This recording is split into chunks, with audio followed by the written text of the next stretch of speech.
Hola amigos, ¿cómo están? Yo soy Isela Sedano y me da muchísimo gusto, como todas las veces, estar aquí con ustedes. En esta ocasión tengo un invitado que me ha dejado de verdad muy sorprendida y ahorita ustedes van a ver por qué. Así es que aquí estamos, amigos, y vamos a hablar de esta persona que tiene tantas cosas que vamos a tratar de acordar el tiempo porque si no, no habría tiempo para todo lo que nos puede platicar, todo lo que ha hecho. Y además es muy joven, muy jovencito y ha hecho muchísimas cosas. Ahorita van a ver de quién estoy hablando, a quién me refiero. Es Yair Villegas, ese es su nombre normal, pero él ha optado por Yair Pir, que es el nombre que utiliza para firmar todos sus cuadros, todas sus ilustraciones. Y a mí me puse a platicar con él un poquito antes de la entrevista, como hago casi siempre, y me dejó muy sorprendida. Y espero, amigos, que igual que, así como me quedé de sorprendida, así se queden ustedes, de tantas y tantas cosas que tiene que dar este joven que empieza en esta carrera, pero tiene un largo camino y es muchísimo, muy talentoso. Así es que bienvenido, Yaish. Ay, muchísimas gracias, de verdad, qué bonita presentación y muchísimas gracias por invitarme aquí a este espacio. Y bueno, espero que sea de su agrado esta charla, ¿no? De verdad, muchísimas Claro, gracias. claro que a nuestros amigos les va a fascinar, porque miren, déjenme darles otro poquito de la introducción de él. Él pinta. Yo cuando vi sus pinturas, les voy a decir por qué las vi, porque le hice una entrevista para el periódico donde escribo. Yo escribo en un periódico local, periódico Noticias. Entonces, cuando me llegaron sus imágenes, las vi con la amiga Florecita, ¿verdad? Claro que Ahí sí, la fue, te la vi arquitecta con Flor, a quien le Flor. mando un saludo grande. Ay, sí, a la arquitecta Flor Valencia, ¿no? Sí, así es. Que es tan linda y entonces ahí las vi y a mí me llenó así como que dije, híjoles, me van a salpicar hasta de sangre porque venían muy así como muy violentas, pero cuando empecé a enterarme el por qué, cómo y para qué las pinta, me di cuenta del significado real. Y ahí es como me di cuenta de verdad, como dicen, no todo es como lo pintan, sino todo lo que viene atrás de toda esta pintura de Yair. Viene historia, vienen personajes, es una lindura su pintura. Al fin terminó por conquistarme, lo que antes decía yo, me hago a un ladito pero que no me salpique de sangre. Y ahora soy su admiradora, su fans, me gusta muchísimo cómo pinta y ahorita lo van a ver ustedes y él nos va a ir explicando poco a poquito. Tienes aquí nos trajiste dos muestras, una de la conquista de México y otra de Camboya, Así es. ¿no? Entonces, ¿pero tienes más? Claro que sí, bueno, por el momento sí estoy trabajando sobre el genocidio del Congo, también para variar un poco, ¿no? Para no solamente quedarme estancado en un solo tema, ¿no? Pero sí, sí son las dos principales que ahorita traje para poder compartir en este espacio. Bueno, vamos a empezar. ¿Qué te parece si empezamos por lo de la conquista de México? Claro que sí. Que miren, amigos, yo le decía a él, antes de entrar, le decía, es que es algo que no podemos taparnos los ojos, no podemos callar. De que hubo violencia, hubo violencia. No llegaron a darnos, como dicen, abrazos o darnos un besito y nos dijeron, vente aquí conmigo, vamos a conquistar tu tierra, vamos a llevarnos tu oro, vamos a violar a tus mujeres y ven aquí. No, hubo violencia. Y aquí él la manifiesta y aquí pueden ir viendo cada una de sus pinturas y pues tú nos vas más o menos explicando. Yo creo que no necesita mucha explicación porque se ve todo y uno lo siente, ¿eh? Porque fíjense amigos que eso es lo importante, sentir las pinturas. Y yo las siento, e incluso le dije una cosa, bueno, que después se las platico de lo de él, le dije, oye, tú me pareces esto, ahorita les cuento, pero no necesitan tanta explicación porque se ve la violencia, la conquista conquista, se ve todo lo que pasó, pero yo creo que tú platícanos. Claro que sí. Bueno, dos pasiones grandes, probablemente las más grandes que tengo en mi vida, son el arte y la historia. Desde niño siempre me encantaron, mis materias favoritas siempre fueron las de artes y las de historia. Y bueno, después de un tiempo que empecé a tomar más seriamente el arte como tal en mi vida, decidí enfocarme a hacer arte bizarro, porque yo pensé, si me voy a dedicar a esto, al arte, tiene que ser algo totalmente diferente a lo que veo a diario en mi ciudad, porque en Oaxaca está inundado de arte por cada calle que pases, ¿no? Pero yo respeto todas las corrientes artísticas de mi estado y las admiro, pero siento que puede variar un poco más, ¿no? Y eso quería también poner un granito de arena con mi arte, que se lograra diferenciar de lo que comúnmente veo aquí, sobre todo para que exista más diversidad artística. Y por lo mismo opté por dibujar lo que yo dibujaba de niño, no sé, muñecos descuartizados o escenas así grotescas que dibujaba durante la primaria, durante la secundaria, y dije, bueno, ¿por qué no lo voy a seguir haciendo? Ya que ahora ya no hay quien me regañe, ¿no? Ya no hay quien me ponga un reporte. Y empecé a hacer ese tipo de arte, tipo de horror, hasta que un tío mío me dijo, bueno, está bien, sigue pintando tus maniacadas, pero que tengan sentido, ¿no? Que tengan un mensaje, que dejen algo.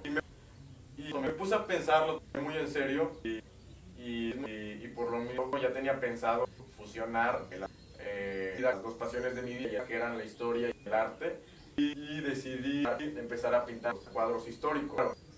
Claro, tenía muchísimos temas de qué hacer, que realmente la historia está plagada de atrocidades, de combates, de caos, ¿no? Como que tenía muchísimo que elegir, pero primero debía de empezar por mi país, ¿no? Por mis orígenes, porque yo tengo orígenes aztecos, entonces ¿no? Quedaba perfecto, algo prehispánico sobre conquista.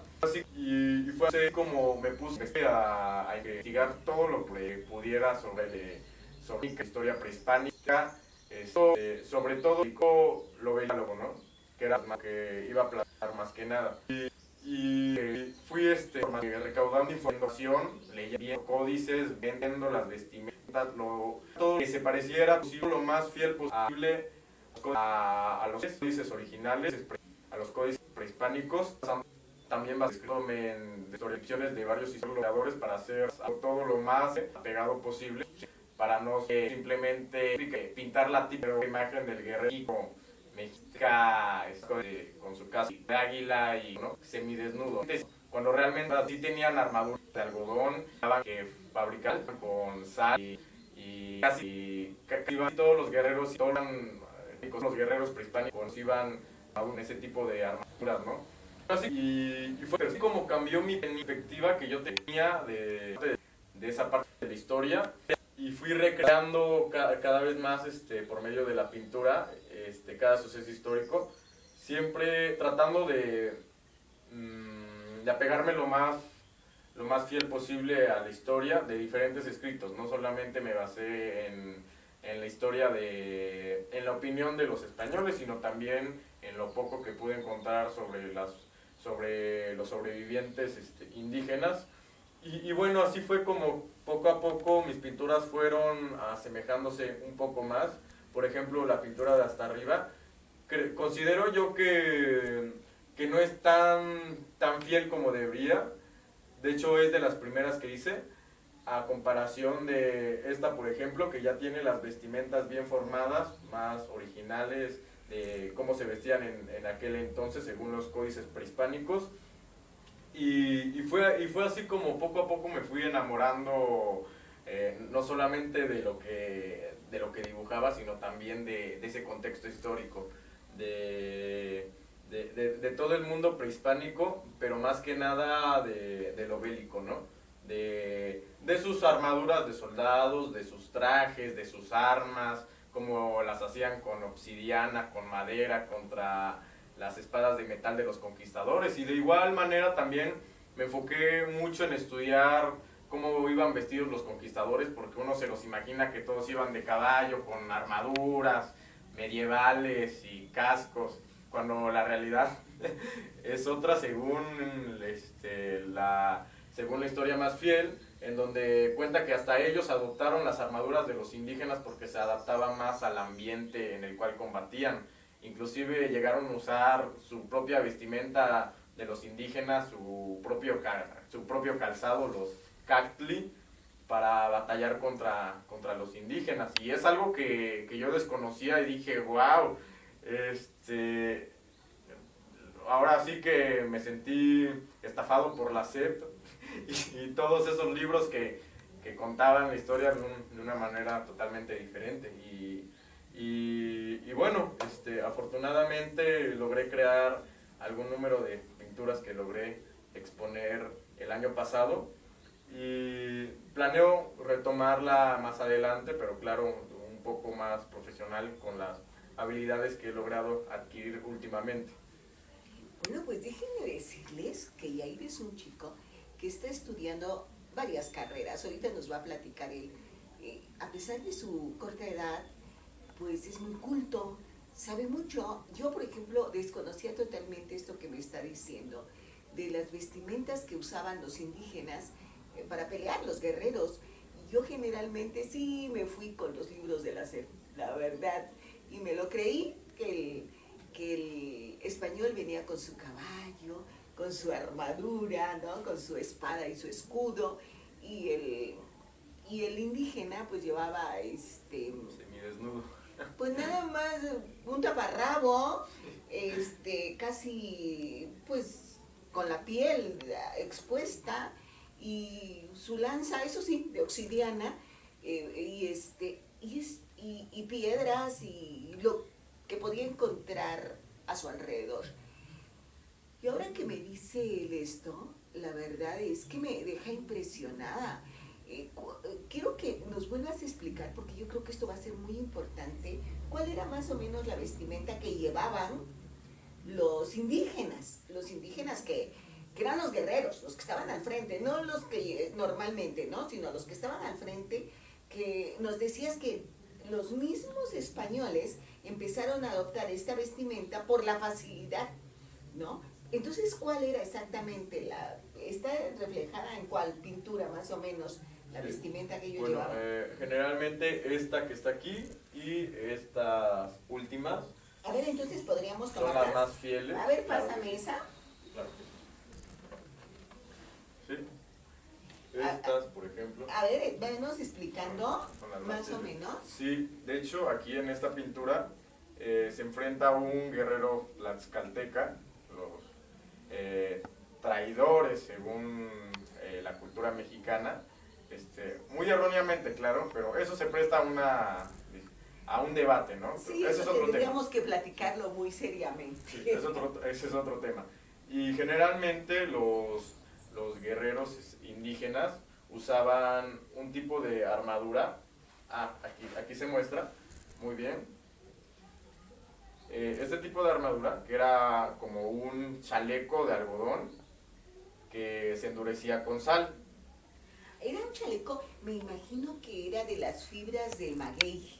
Algo así, sí. No recuerdo exactamente. Porque ya ves que ellos hacían generalmente su ropa de fibras de lo que tenían, del maguey, sí, de eso. Entonces sacaban las fibras del maguey, las ponían a secar y de ahí ellos tejían como si fueran nuestros hilos, sí, algo así, ¿no? Nuestros hilos de algodón. Sí, entonces, exactamente, sí, era un peto que llevaba varias capas. Y luego le endurecían con sal. Sí, exactamente, lo endurecían con sal.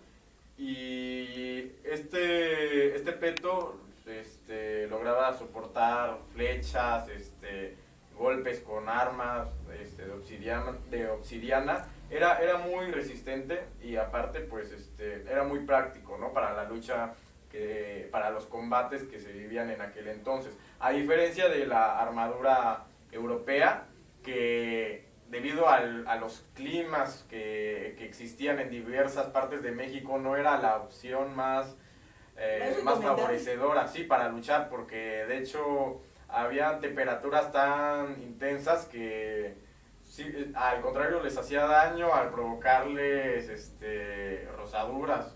Sentían como huevo en sartén. Sí, no, sí, demasiado. Oye, imagínate el sol dándoles y con esas armaduras, todo el calor que sentían. Exactamente, ¿no? Entonces, sí. Y de hecho eran muy pocos los castellanos que llevaban una armadura completa, eran generalmente muy pocos. Y como tú dijiste, eso me gustó mucho, que nos fuimos con los libros de la SEP, ¿no? Que ahí sí nos traicionó la SEP, porque, bueno... Sí, y dicen que generalmente pues, la historia la escribe el vencedor, entonces él se pone como quiere ponerse, ¿no? Sí, exactamente. A ver, ajá. Y es interesante cómo... ¿Y esta?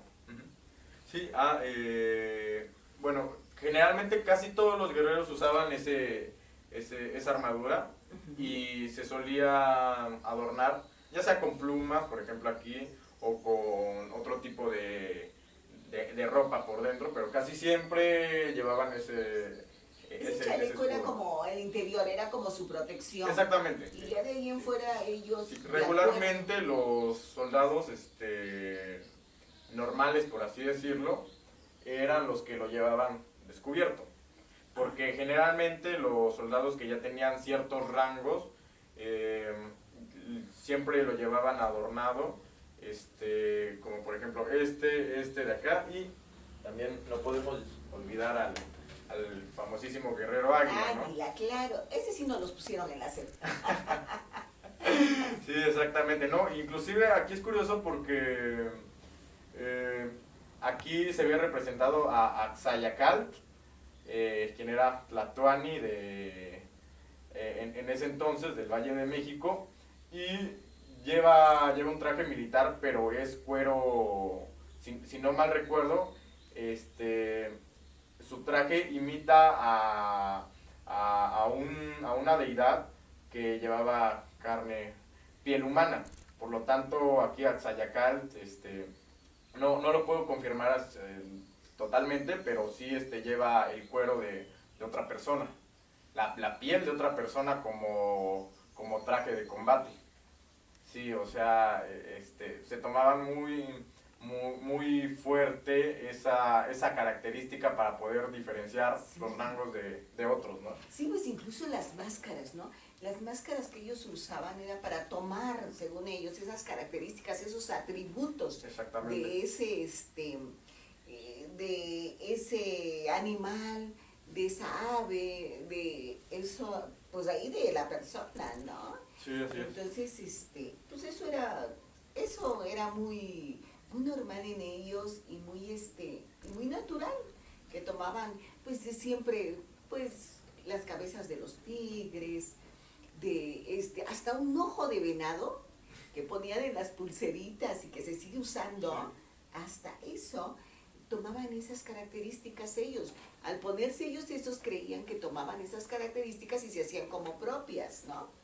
Sí, así es, definitivamente. Y entonces, bueno, pues vamos a seguirle aquí con la pintura. Claro que sí. Bueno, y también algo que me gustaría destacar es que también me gusta mucho pintar acerca de los combates internos que tenían todas las poblaciones de todo lo que era el Anáhuac entre ellos, porque creo que es un pensamiento retrógrada el que piensan que todas las civilizaciones de ese entonces se llevaban muy bien entre ellos y que solamente los españoles vinieron a hacer la guerra cuando realmente ellos ya tenían sus conflictos. Por ejemplo, aquí es un cuadro que traté de revivir la rivalidad que tenían los mexicas contra los tlaxcaltecas, porque era... Los mixtecas, los zapotecas. Acuérdate que los mixtecas y zapotecas al principio estaban peleados. Sí. Después se unieron contra los mexicas. Sí. cuando llegaban los mexicas, que fue lo que platicábamos de Mitla, ¿no? Exactamente. Que ahí Sí. fue la matanza de los mexicas contra los mixtecos y zapotecos. Sí, exactamente. Y bueno, aquí son dos rangos diferentes, igual el guerrero rapado, que era de los rangos más superiores de los guerreros mexicas, contra igual otro guerrero tlaxcalteca de la élite, y igual se tomaba, como lo mencioné, se tomaban demasiado en serio las vestimentas que usaban para el combate. Inclusive aquí se puede notar que lleva una mochila en forma de ave, que las llevaban cargando, y era como su distinción de su rango, ¿no? Por así decirlo. Y en esta también refleja las conquistas del imperio mexica. Aquí están conquistando un reino mixteco. Gracias a eso pudieron expandirse como imperio. Y traté de reflejar igual dos rangos diferentes de guerreros mexicas que son imágenes que no siempre se suelen utilizar al referirse a los guerreros mexicas, el típico guerrero águila, que también existió obviamente, pero traté de darle más variedad a toda la gama de guerreros, que de verdad hay muchísimo de dónde elegir, ¿no? Contra los guerreros mixtecos. Regularmente, a veces en forma de broma la presento como oaxaqueños prehispánicos contra chilangos prehispánicos. Sí, sí, Sí, pues, algo así. pues sí, eso es más o menos lo que era, ¿no? Sí. Y pero ahora, aparte de estas pinturas,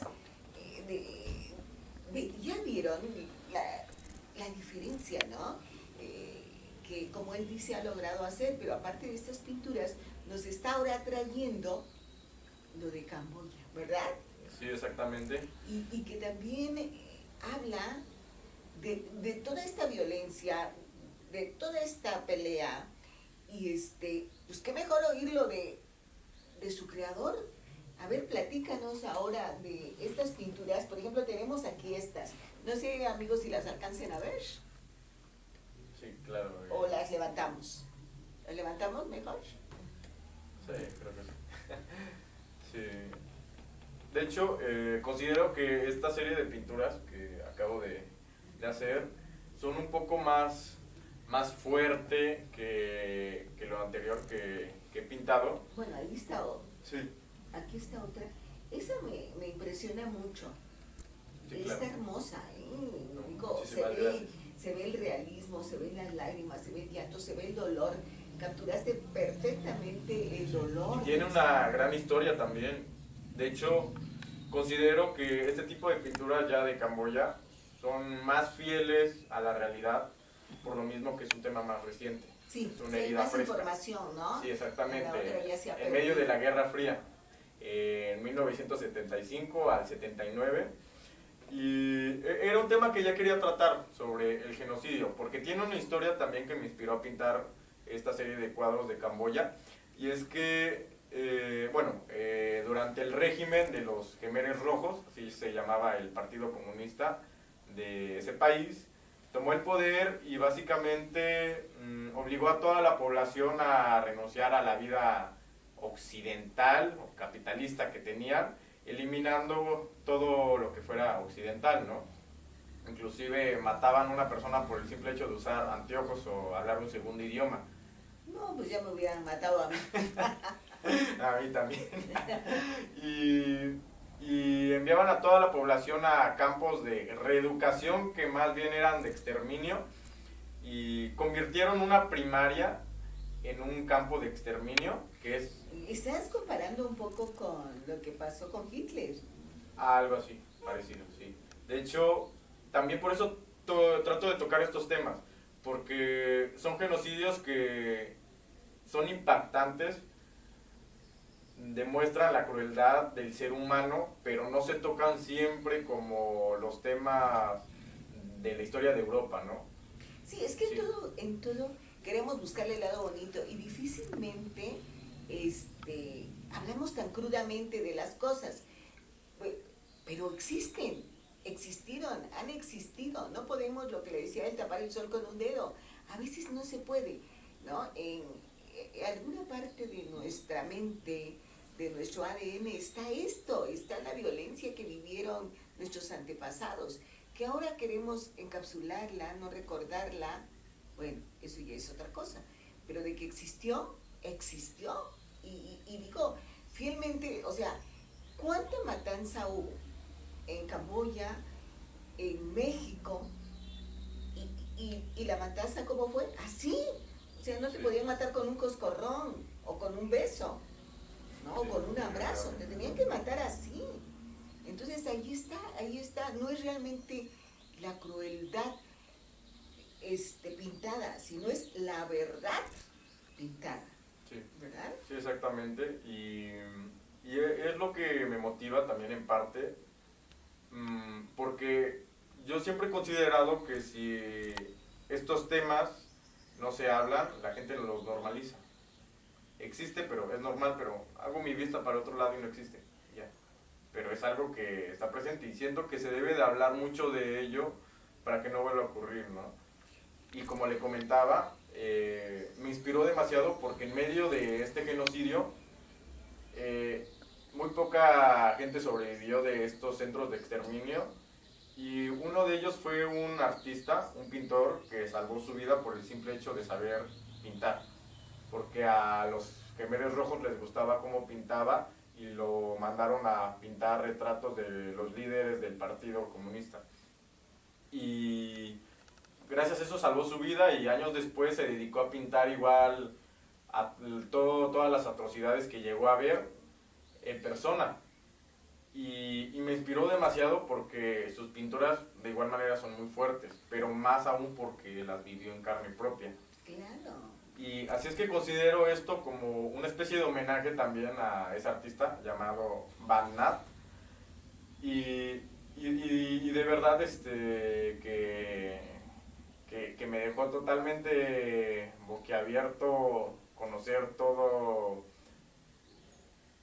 todas las atrocidades, todas las torturas que llegaron a cometer, más porque generalmente los soldados, los guerrilleros del partido, eran niños reclutados del campo y adoctrinados por los comunistas que tenían 8, 10 años, 15 años y los adoctrinaban tanto que torturaban a su propio pueblo, a los adultos, o sea, y es algo que no te cabe en la cabeza actualmente imaginarte a un niño torturando a un adulto.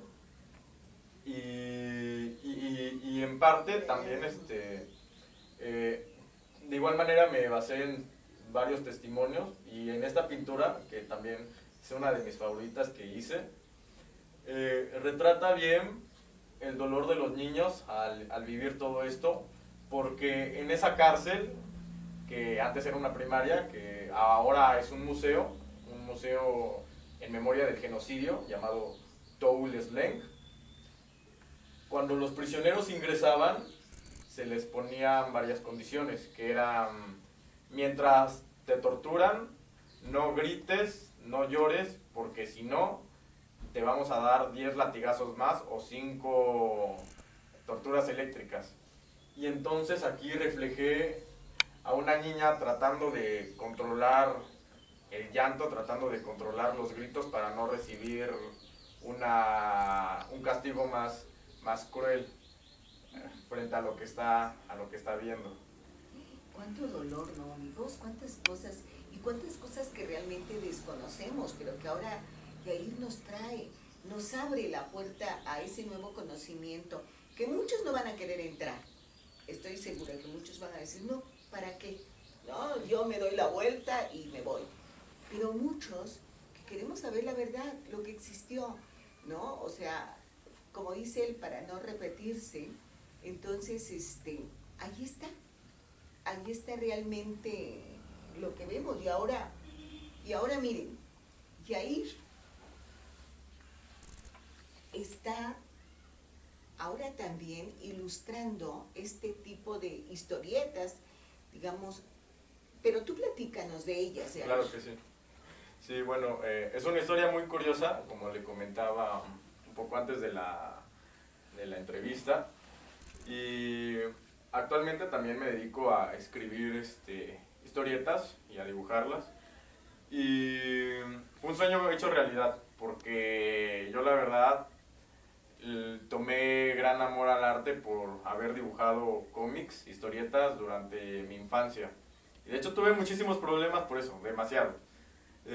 Inclusive recuerdo que yo dibujaba una historieta en la primaria con muchas leperadas, con muchas groserías, y a mis compañeros les divertía leerlas, hasta que un día cayó en manos de la profesora y me dijo, lo voy a exponer delante de la junta de los padres, ¿no?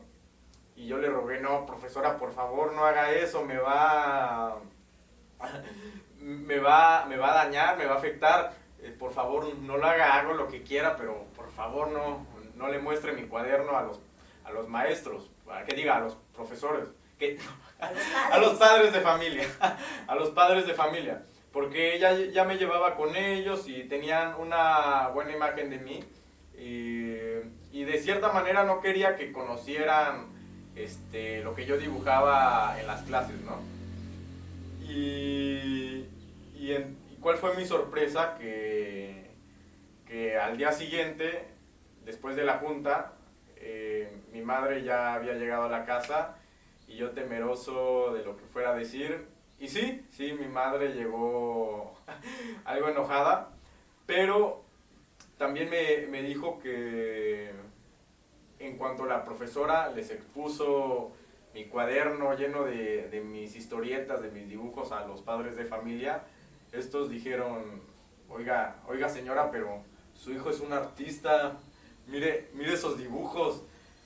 Y mi madre, al principio, que se moría de la pena por ver cómo la profesora le estaba exponiendo que hacíamos eso en vez de estudiar, y al oír los comentarios de los padres, pues pienso yo que se sintió un poco alivianada, ¿no? Claro. Un consuelo. Claro, pero fíjate, sí, ¿no? ¿Cómo es cuando un artista empieza su carrera muy joven, como en el caso de él, de niño, lógicamente te afectan todas estas opiniones de los mayores y sobre todo de tus maestros, que en ese entonces pues crees que es la máxima autoridad, ¿no? Sí. Y dices, ¿cómo puede ser posible? Pero qué bueno que entre los padres había quienes sabían de arte y decían, bueno, pues es que este niño es un artista, y ya, tu mamá dijo, ah, qué alivio, ¿no? Por lo menos no lo van a fusilar.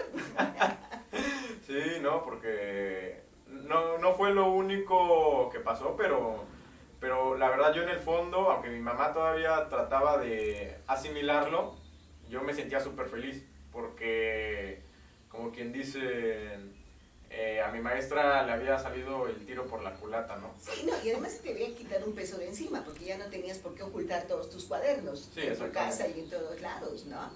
Oye, pues qué bonita historia, qué bonito es esto. Quisiéramos seguir platicando contigo, todo el día, y tendríamos tema, para platicar este día y mañana y pasado y todos los días, sí. Pero bueno, el tiempo se va. Sí. Y algo que quieras agregar. Claro, nada más comentar sobre la historieta. Bueno, rapidísimo.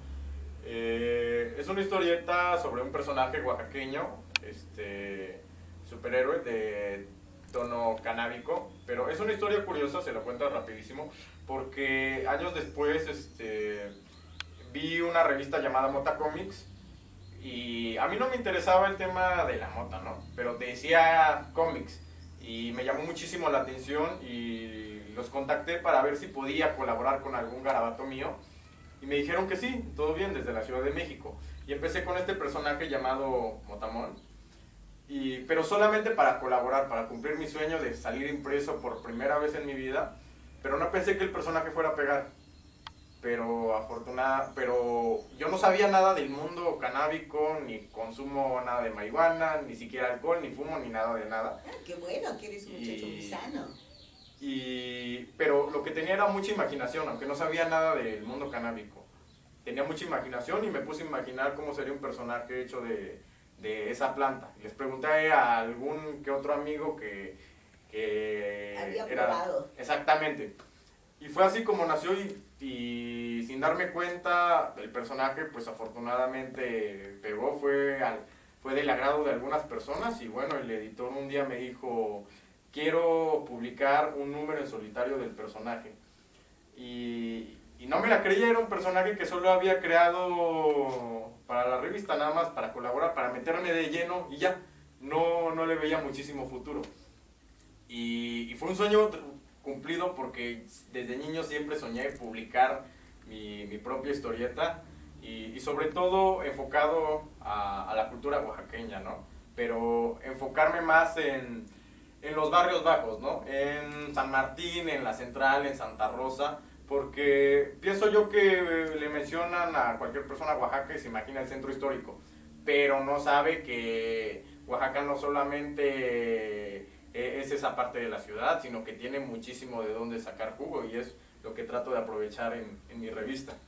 Claro, pues miren amigos, les decía que podíamos platicar muchísimos días completos con Yair, pero bueno, el tiempo se va y muchísimas gracias Yair por estar aquí con nosotros a usted y te agradecemos mucho todo esto que trajiste, todo esto que nos ilustraste, todo esto que aprendimos, porque yo creo que hoy aprendimos mucho. Yair es un gran maestro, así es que pues vamos a seguir después haciéndole más entrevistas. Por ahora pues nos despedimos y los esperamos en otro espacio más de Expresión IS.